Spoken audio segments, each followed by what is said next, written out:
महाराष्ट्र ही साधू संतांची भूमी आहे। आत्ता आपण पाहू शकता महाराष्ट्रात संपूर्ण अनेक साधू संत प्रयागराज या ठिकाणी कुंभमेळ्याला गेलेले आहेत। अनेक महाराष्ट्रातले साधू संत हे कीर्तनाच्या माध्यमातून समाजाचं प्रबोधन करत असतात। मात्र जतमधील जे महाराज आहेत ते दुष्काळाच्या प्रश्नासाठी जतहून मुंबईपर्यंत पायी चालत गेले होते।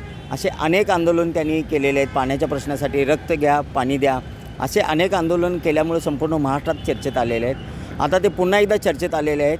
त्याचं कारणही तसंच आहे की महाराष्ट्रातील 1.25 लाख विद्यार्थी आणि प्रशिक्षणार्थी ज्या मुख्यमंत्री युवा कार्य प्रशिक्षण केंद्रांतर्गत संपूर्ण महाराष्ट्रामध्ये शासकीय जे कार्यालय आहे त्यामध्ये जे काम करतात त्यांचा 6 महिन्याचा कार्यकाल संपत आलेला आहे।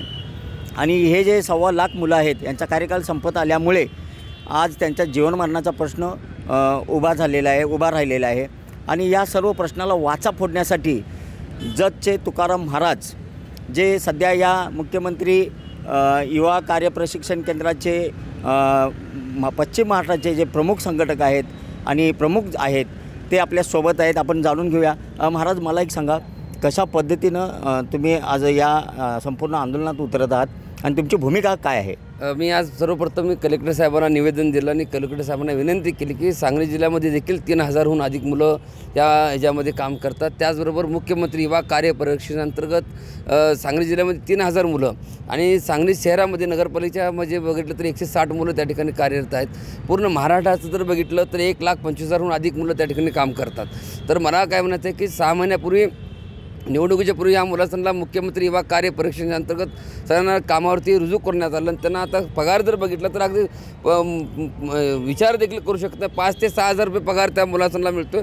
आणि त्या मुलांना वाटलं की मुख्यमंत्री युवा कार्य म्हणजे तिथून वरून पत्र आले तर ह्या ठिकाणी त्यामध्ये त्यांनी उल्लेख पण केलेला आहे की त्या पद्धतीचा की येणाऱ्या काळामध्ये त्या मुलांना कायमस्वरूपी पण करावं अशाही पद्धतीचं पत्र त्यामध्ये जर सक्षम असेल तर त्या भागातल्या प्रशासक अधिकाऱ्यांनी मागणी करावी की त्या मुलांना कायमस्वरूपी करण्यासाठी। पण ते सगळं बाजूलाच राहिलं। या मुलांचं कार्यकाळ संपत असताना प्रत्येक मुलाला एक मुलांना आता कमी करण्याचं काम महाराष्ट्रभर चालू आहे। मग त्या मुलांनी नेमकं करायचं तरी काय? एकीकडं तुम्हीच म्हणताय की कुंभमेळा चालू आहे, बरोबर आहे। राष्ट्रीय संत गाडगेबाबा आणि वैराग्य संपन्न बागडेबाबा विचार बघितला तर माणसातला देव बघणं गरजेचं आहे। मला या कुंभमेळ्यापेक्षा येणाऱ्या काळामध्ये ही पिढी जर बिघडत गेली, ह्या पिढीवरती जे संस्कार आहेत 6 महिन्यामध्ये ही मुलं प्रत्येक कामामध्ये मग्न आहेत। पण आज मला काम लागलं याचा सार्थ अभिमान आहेत। म्हणजे सुशिक्षित बेकार होण्यापेक्षा आता जे कामाला आहेत त्या मुलाला सक्षम करणं गरजेचं। ही येणारी काळाची भवितव्याची पिढी आहे।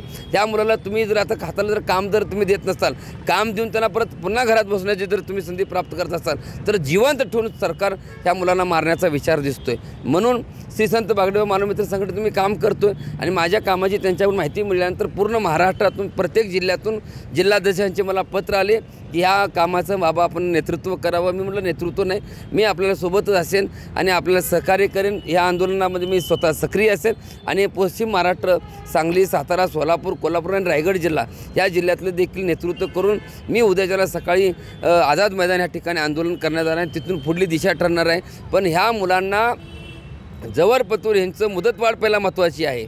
त्यांना कामावरून जर घरात बसल्यानंतर ते आंदोलन कसे करणार आहेत? आंदोलन करू शकणार नाहीत। तर प्रशासकाला माझी विनंती आहे, ही हिंसक करणारी मुलं नाहीत, हे भवितव्याची मुलं आहेत। त्यांच्यावरती केस म्हणा, वादविवाद म्हणा असल्या कुठल्याही प्रकार न होता अगदी साध्या पद्धतीनं आम्ही ह्याच्या अगोदर आंदोलन केलं आहे, रक्त घ्या पण पाणी द्या। एकीकडं आम्ही अशी परिस्थिती आहे की आमच्याच पायातलं चप्पल करून आम्ही स्वतः मारून घेणार आहे, पण दुसऱ्याकडून मारून घेणारी परिस्थिती आमची किंवा दुसऱ्याला मारण्याची परिस्थिती आमच्या अंगात राहिलेली नाही। त्या मुलांच्यामध्ये तो उत्साह राहिलेला नाही।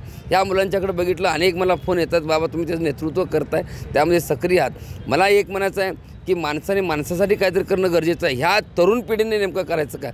ही जर मुलं आज बिघडत जर गेली, व्यसनाधीन होत चाललेले आहेत। पण आज ह्या कामाच्या माध्यमातून एक घर नव्हे, 1,25,000 नव्हे तर 1,25,000 गुणिले 4 जर केलं तर 5.5 लाखाच्या घरांच्या लोकांचा प्रपंचाचा प्रश्न आहे। माझी प्रशासकांना माननीय मुख्यमंत्री देवेंद्र फडणवीस साहेबांना विनंती आहे, माननीय उपमुख्यमंत्री एकनाथजी शिंदे साहेबांना विनंती आहे, माननीय अजित पवार साहेबांना विनंती आहे की ह्या मुलांना काही करा, कुठल्या आत्महत्या आपण ह्यांना घरात त्या ज्या कामावर आहेत त्या कामावर पहिला ह्यांना कायमस्वरूपी करा आणि त्यानंतर बाकीच्या गोष्टीसाठी मग वेतनवाढ असेल किंवा मग मुदतवाढ असेल, बाकी ज्या पण गोष्टी कुठल्याच बसू आपण ह्यांना कोणाला घरला पाठवून देऊ नका। महाराष्ट्रातनं किती मुलं येणार आहेत प्रशिक्षणार्थी आणि काय आंदोलन असणार आहे ते आझाद मैदानात? सगळ्यात पहिली गोष्ट म्हणजे ह्या माझं उद्याचं हे जे आंदोलन आहे पहिलं आंदोलन आहे, त्यासाठी माझे खासदार हरिभाऊ राठोड साहेब त्या ठिकाणी आहेत, चव्हाण साहेब म्हणून आहेत ते त्या ठिकाणी आहेत, रायगडचे आमचे पवार आहेत ते त्या ठिकाणी आहेत. आम्ही सगळी एकत्र राहणार. कमीत कमी उद्या 20 ते 25,000 मुलं आता लक्झरी गाड्या चालत कसं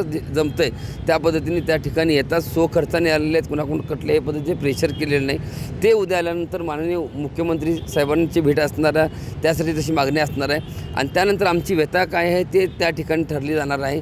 आणि त्यानंतर जरी आमच्या मागण्या मान्य नाही झाल्या तर पुढली दिशा ठरवण्यासाठी आम्ही उद्या ज्याला त्या ठिकाणी एक डिक्लेरेशन त्या ठिकाणी करणार आहोत की हे झालंच पाहिजे, होऊ शकते. आज जे मुलं काम करतात ते आज ज्या मुलांना 6,000 पगार आहे, फक्त 6,000, 7,000, 9,000, 12,000 ह्या पगारावरती फक्त आणि फक्त आशेवरती विश्वास ठेवून त्या विश्वासाला तडा जाऊ देणार नाहीत प्रशासक, त्या पद्धतीने काम करेल अशी भूमिका आहे. ह्या मुलाला जर समजा न्याय भेटला तर देवाचे पोटू कमी आणि ह्या माननीय मुख्यमंत्री साहेब, उपमुख्यमंत्री साहेब यांचे सगळे पोटू गळ्यामध्ये घालून हे तरुण मुलं येणारं भवितव्य आमचं घडलं, ह्या महाराष्ट्राचं भवितव्य घडलं म्हणून महाराष्ट्रभर फिरतील अशी एक चांगली भूमिका मला वाटेल. नक्कीच आपण पाहू शकता सांगली जिल्हा हा क्रांतिशील नाना पाटलांची भूमी आहे. इथं क्रांतीची मशाल घेऊन तुकाराम महाराज आपल्या सर्व प्रशिक्षणार्थी आहेत त्यांच्यासोबत मुंबईला आझाद मैदानावर आंदोलनासाठी निघालेले आहेत. मुख्यमंत्री असतील, उपमुख्यमंत्री असतील यांनी जे मुख्यमंत्री युवा कार्य प्रशिक्षणाअंतर्गत जे 1.25 लाख मुलं आहेत त्यांच्या कुटुंबाचा विचार करून या मुलांचे जे कार्यकाल आहे, कालावधी आहे तो 6 महिन्याचा संपत आहे आणि तो वाढवून द्यावा आणि त्याचबरोबर त्यांचं मानधनही वाढवून द्यावं याकडे या राज्य सरकारनं गांभीर्यानं लक्ष घेतलं पाहिजे, दिलं पाहिजे अशी भूमिका तुकाराम महाराज यांनी घेतलेली आहे. कॅमेरामन सुजितसोबत मी शंकर देवकुळे, TV9 मराठी, सांगली.